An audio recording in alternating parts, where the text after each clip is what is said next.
Hello, I'm Jeremy Rivera, your Unscripted SEO podcast host. I am here with Drew Dorenfest, who's going to introduce himself, tell us why we should trust him as an SEO expert while he explains what would you say you do?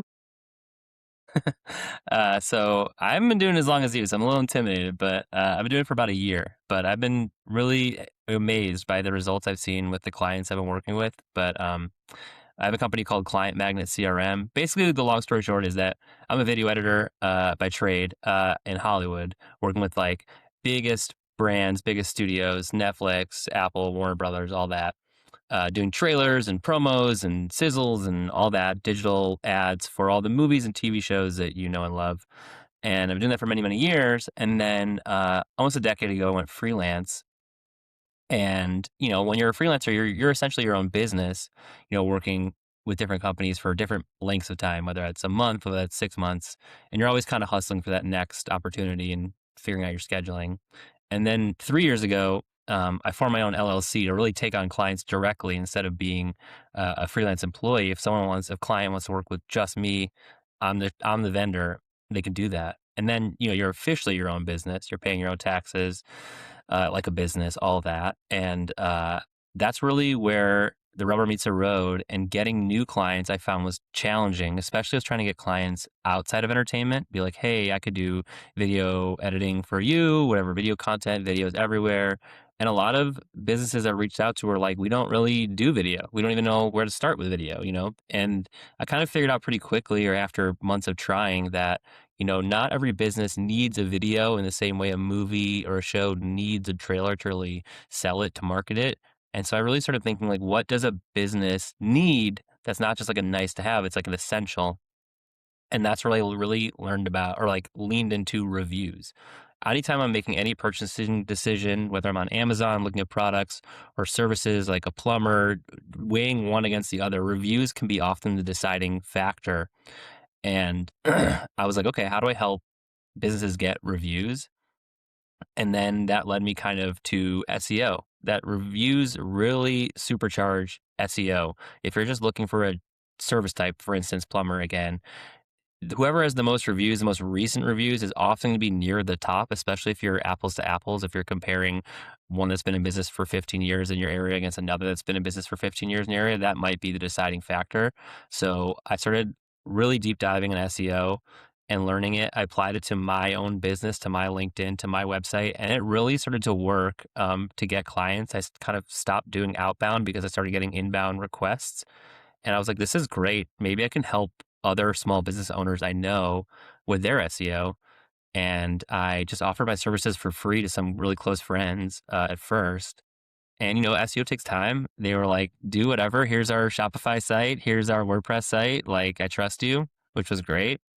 And, a couple months later, they started to see results and feel more sales. Like, conversions are the only metric I care about. Traffic is nice, but conversions, more sales, is something that a business owner can feel. They can't feel when they get more traffic. They can feel when they make more sales, they get more emails, more calls. And so it really worked. And then I was like, okay, I think I could just reach out, put this out publicly and see who's interested. And so that's where I launched Magnet CRM. And I started getting some clients who I don't know. And it's been great. They've been amazed. Like, it's been awesome. Curious on the service business side. Let's say you're, delivering concrete fences to people's backyards. What has been your journey of creating that material to describe that service? What's your workflow? Sure. What's your process? What's your tool set? What's your stack that you're aiming to use to kind of optimize? So a lot of the time it starts with having many conversations with the business owner to get a sense of where they're at. How long have they been in business? What is their general competition landscape? How do they get clients? What's their main channel for getting clients? And then if they like to do social media, for instance, keep doing social media. It's great. Like, if you are on Instagram all the time and that's how you get lots of sales, by all means. And I don't interfere with that. But if there's other things that they are not doing that maybe they should be doing, channels that they're not on, I can help guide them on that. And then in terms of creating content for their website, take a look at their website and see, first a technical SEO audit and see what can be done on the technical front to clean it up, whether that's cleaning the navigation up. And then if they have a blog, add if they haven't touched it in a while, adding to it, adding content, or if they have no blog, creating one, right?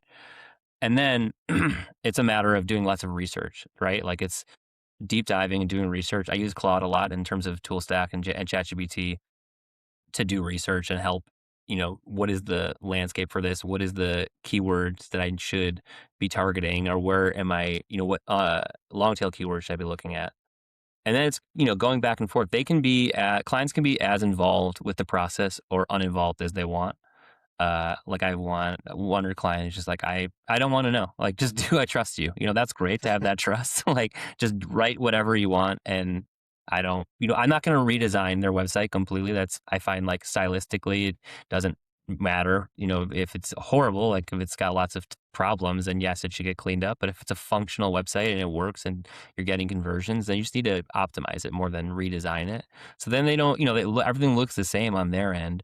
It's just, that blog section or that service pages. So for instance, I got a client who's been in business for about 10 years, and I noticed that like he's in a competitive space. He's in health food, which is, your money or your life categories are harder to rank. And he found that like content depth really was the thing I had to focus on. Of like, you need to really prove your bona fides in this health food space of, tell me more and more about your process of how you create this health food and how it helps you health wise, all that kind of stuff. And let's really lean into that and do some research on the actual like that are not just surface level benefits, that are really like scientific benefits, and that I really work. And then the next thing is go high level. I use a lot for email marketing, or if they have a tool that they like MailChimp, I'm happy to use, help them with that.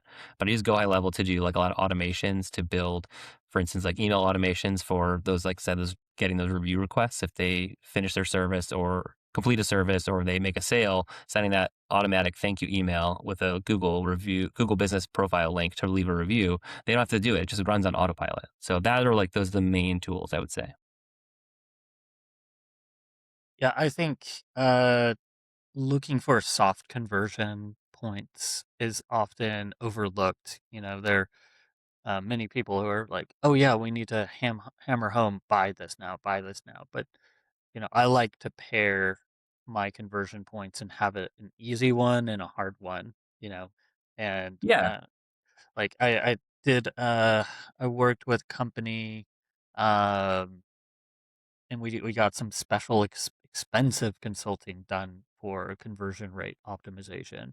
Mhm. And one of their lessons was, hey, if you're going to have a CTA, have two buttons. Make the one on the right a darker, brighter color, and have that's the one you really want them to do, but have like an escape route where you can still get something that's a lighter color or the opposite color next to it, uh, for them to have an escape hatch of like, oh, I don't want to buy now, but I do want this. I do want a PDF. I do want to know, like, get it downloadable. Like, have an That is action interesting. item, like, to capture their email. So, I've really tried to, especially for like homepage CTAs, because the homepage is such a broad spectrum of like, you try to funnel everything there and you end up getting paid traffic, email traffic, direct traffic, organic traffic, now AI citations, etc.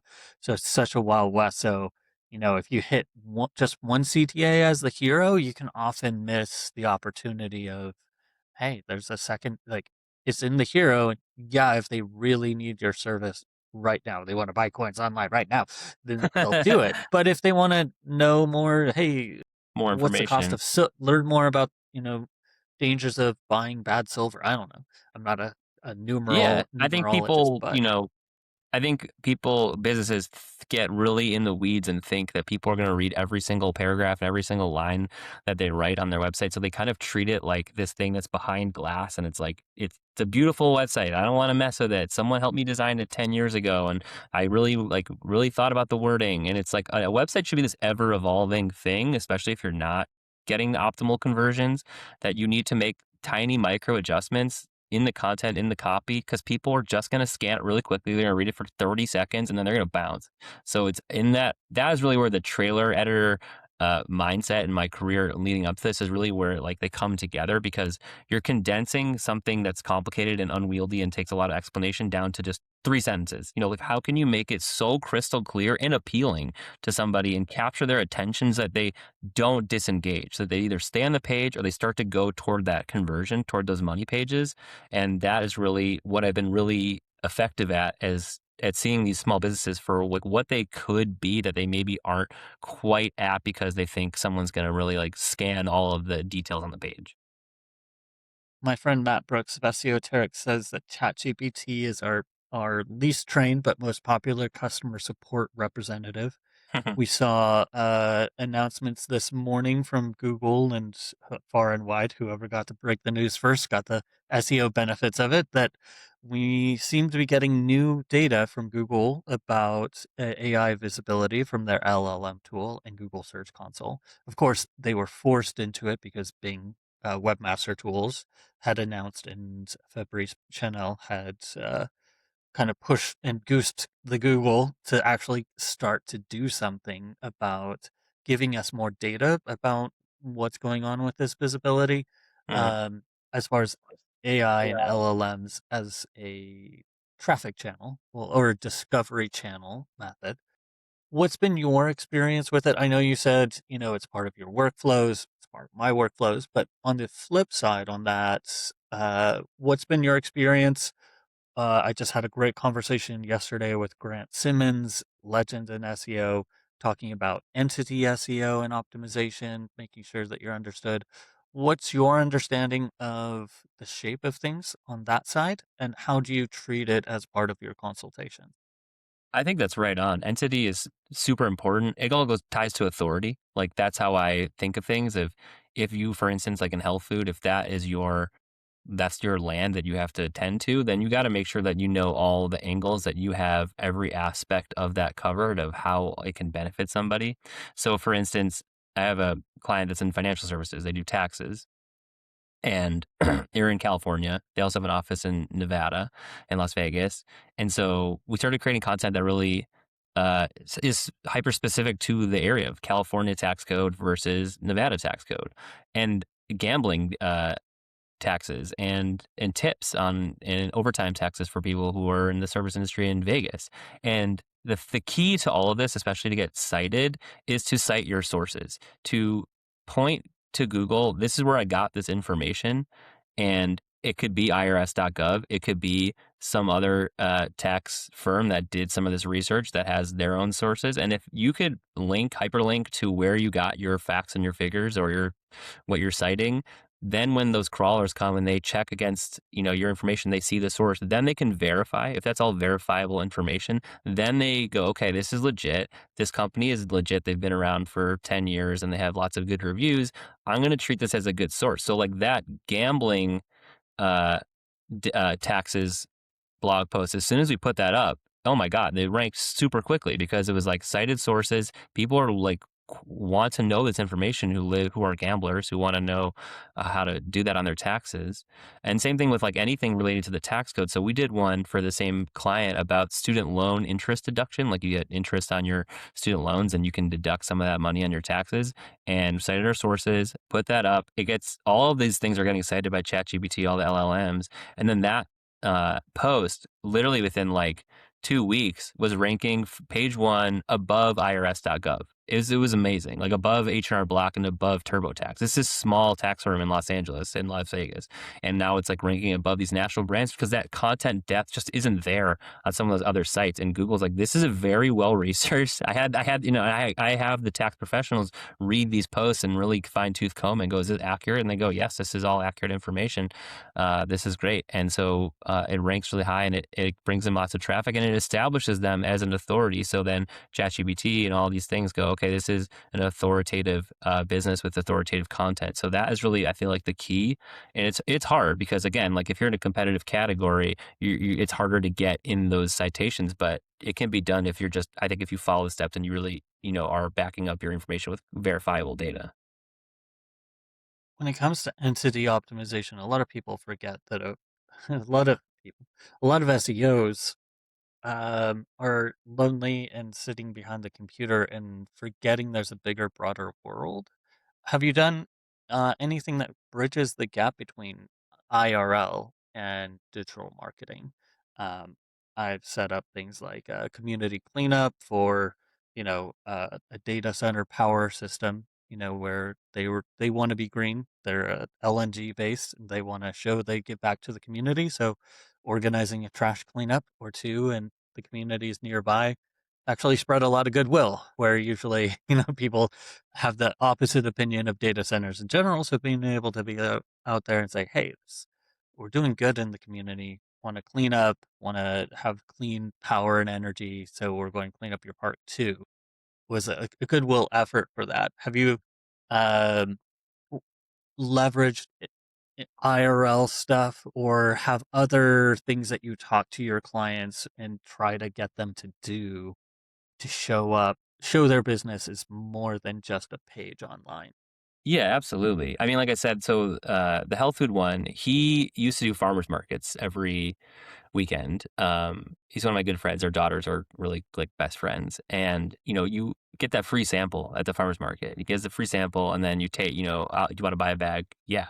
So I go to the farmers market every weekend too. So then when he had his daughter, he really was like, "This is hard to do. I'm tired all the time." And he took a pause on farmers markets, and he just went purely e-com. The site still existed. He still promoted it, but his sales really took a hit because it's like people couldn't get that free sample. They couldn't taste it. If you're just like, this is the cost of a bag of this. He just sells nuts, sprouted almonds, walnuts, and cashews. And so people will be like, I don't know what it tastes like, so I don't know if it's worth buying. And some people did. And then people who obviously know what it tastes like, they've bought it before, they reorder. And that was great. So when I came into the picture, he still hadn't gone back to farmers markets. He has two kids now. We both have two kids now. And I did everything. I was like, let's really build your systems out. Let's make sure you got your first order 10% off offer. Let's get abandoned cart automation in there. If someone abandons cart, give them an opportunity to buy again at a discount. Really make sure that we got that email list working because he had a healthy email list. People who bought from him. Like, let's not just make it a sporadic thing. Let's make this a regular thing. I feel like email is incredibly underrated. People are intimidated by it. They don't want to spam people, but like if you don't want to read an email, just ignore it. Like you don't have to do it every day. You don't have to do it you do it Yeah. once, twice a month. You're good. So he was doing that, and that was great. So it started things pick up a little bit, and then he was like, I think I'm ready to go back to farmers markets, and I was like, I think that's the best thing you could ever do. And he started earlier, beginning of May. He goes 2 farmers markets a week, and it's amazing. It's been like a game changer for him because because of the free sample. And so in terms of like what I can do, I'm just consulting, I'm helping. He's one of my good friends, and I'm doing this. I'm like, so listen, we now have the systems in place where if someone comes to the site, they can get the 10% off, and it captures their email, adds into the email list, you're emailing. But now you have this nice little flywheel, this nice little IRL online conversation that's happening where someone comes, you have QR codes so they can go and they can get, they could follow you on all your socials. They could go to the website and reorder. They know how to find you now, and you know how to capture their email so you can stay in touch with them. They're not just come, get a free sample, and never see them again. And so they go, they taste it, they love it. He does great.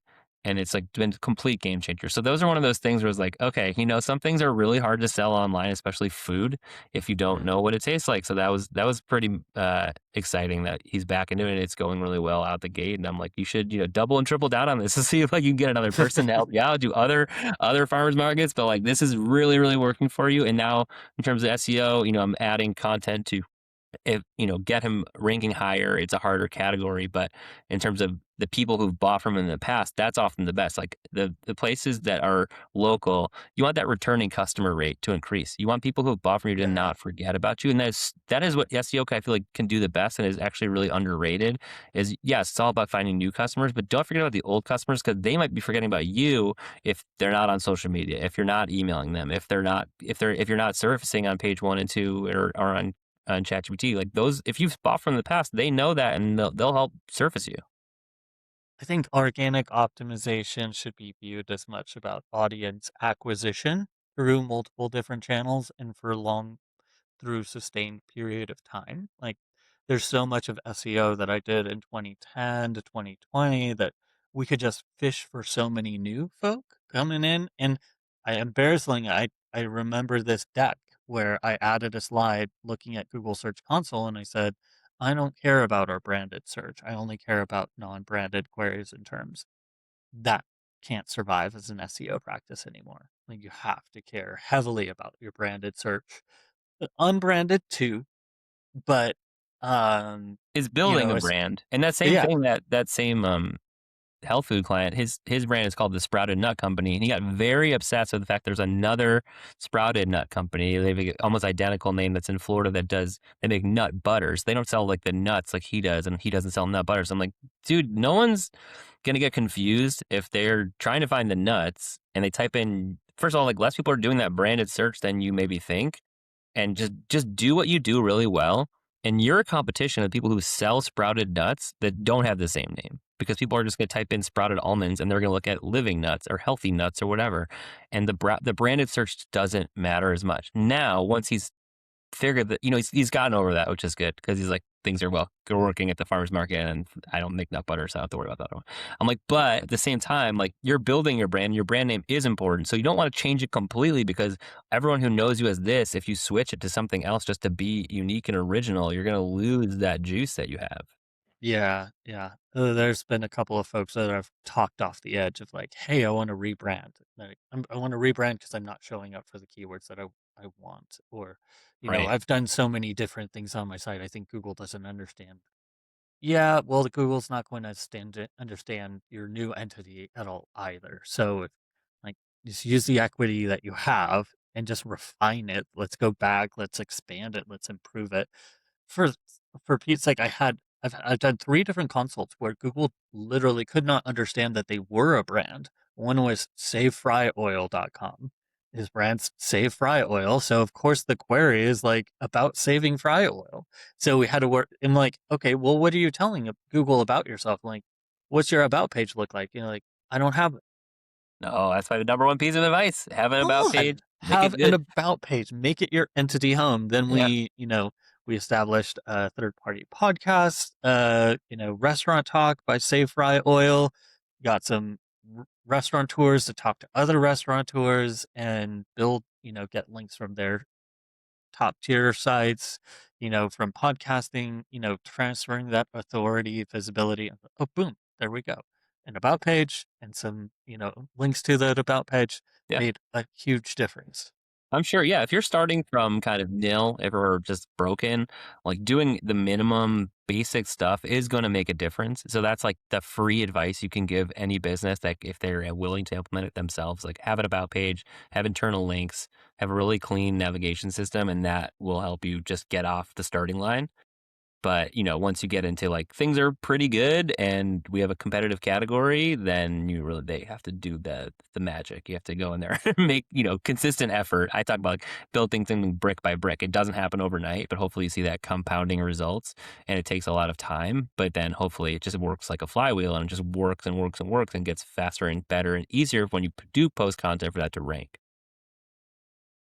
I'm curious, coming in from the consulting side and, launching it as your own thing now, is was an official sit down to like draw up a business plan something that you ever actually did, or is it this part that you skipped, or like because it sounds like you're pretty bootstrapped about it, but did you ever sit down and like think through the business plan part of it, or you just jumped right No, I did, absolutely. Well, so I have an intern that went to my he's a senior now, or he's gonna be a senior this fall. But he started me with as going into his junior year last summer, coming in to help me with that. I met him at an alumni event. They had me come and speak with other alumni. I went to University of Wisconsin, Madison, Wisconsin, and they had some like business school students. And I was not a business school student. I was like a film school, like communications. They had, business school students come to LA to learn about the entertainment industry. And this was the day the fires started here in LA. So they actually had their whole trip canceled, which was really scary and crazy. I was like, I'm so sorry they didn't get to go to the studios and the agencies and tech businesses that they wanted to go to. But the night we had was great. The day, we're like, I guess there's some fires going on. It was me and two other people who were like in accounting or like one of the big accounting firms like KPMG or something like that. And I was like the guy with like the cool job, like doing, working with brands and doing marketing. And so I guess chatted with them. We had, a Q&A and they were really great. And so I stayed in touch with a couple of them. And one got in touch with me and he said, I'm interested in entertainment as much as I am in business. Do you ever take on interns? And I'm like, no, but you could be the first. It's a virtual internship. And like, I did regular in-person internships, editing places. And I think that's the best. Like a virtual is not super great, but I was like, listen, let's structure it as best we can. Let's do once a week check-in. Let's get on Slack. Let's talk. I'll keep you up to date with everything I'm up to and then keep you in the process. And I was like, well, listen, like once we actually started and you agreed to do it, I was like, I'm doing this thing with SEO that's really working. It's exciting and it's not quite entertainment, but I'm bringing that same skill set to small businesses. And he got excited about that. He's like, cool, like I'm entrepreneurial. Like, I think this is great. Let me help you with my business school learning of how we can structure this. Like you said, like make a plan. And I was like, yeah, teach me everything and let me, let's refine it. Things are a little messy sometimes when you're like wading through it, when you're bootstrapping, you're like, we got to do this, we got to do that. So like, we're client Magnet CRM. That is initially it was Drew Dorenfest marketing because I'm Drew Dorenfest and I had Drew Dorenfest AV for all my trailers and stuff. And so I was like, maybe it's just like a broader Drew Dorenfest marketing and my name's somewhat memorable. But as we started to work on it, I was like, it needs a catchier name and came up on Client Magnet, but there were already a couple Client Magnets that exist. One does like paid ads, one's like more AI focused. And so CRM became this kind of catch-all. It's a little confusing because it's like, we did initially think about launching our own actual dedicated CRM because we use a CRM. We use Go High Level as our CRM. And it became this catch-all of this thing of like CRM encompasses, it's about pipeline. It's about staying in touch with email marketing. It's about keeping all your contacts organized because a lot of businesses, especially small businesses that are a solo operator, are just incredibly disorganized. So that was, as a small business owner, I can be disorganized. I use like a Google Sheet to keep track of a lot of my like projects and stuff. So once I got into CRMs, it really helped. So, helping out, like figuring that all out. So once we were exploring, like say like a CRM dedicated for our clients, it just got messy and we are just like, at a certain point I said like, I don't think this is our best investment of our resources and our time to compete with HubSpot, to compete with Salesforce. I think let's just use a CRM and they're welcome to use our Go High Level, but that's not the main product offering. The SEO is what people want. The email marketing is what people want. More reviews is what people want. And that is what we should be focusing on. So you have to make those kind of executive decisions while you're messily figuring out this business that you're building. But he was very helpful at giving us a roadmap and building us systems. So it's actually like a fun like flip on like the generational divide. I'm a lot older than him, but like I'm doing a lot of the like tech work. I'm like more of the like in the weeds on the technical stuff, and he's like a lot of like big picture systems thing, which is great. He brings that acumen, and I'm happy to work together like that. So he's still working with me. We've been working nonstop since last summer, and he's helping doing a lot this summer too. I'm curious, has oxygen monitoring products. Obviously, that comes out of regulation. So when your product, that you're bringing to the market is there because of regulation, because people have to Mm. abide by it, does that play by different rules than where versus, it's less I have to versus I want to? You mean like a regulated industry, like Yeah, broad? definitely. Yeah, Like, so I only have one regulated client, the one that's in financial services, and so yeah, I am open to take on regulated industry clients. I have like in my terms and conditions, like we have to have more of a conversation about it. It's not just like hit a button to sign up. It has to be kind of special pricing because there's confidentiality. Got confidentiality. There's HIPAA if you're in medicine, client privilege and legal. And financial, it just has to be accurate. Like you can't just offer junk advice because it is their money.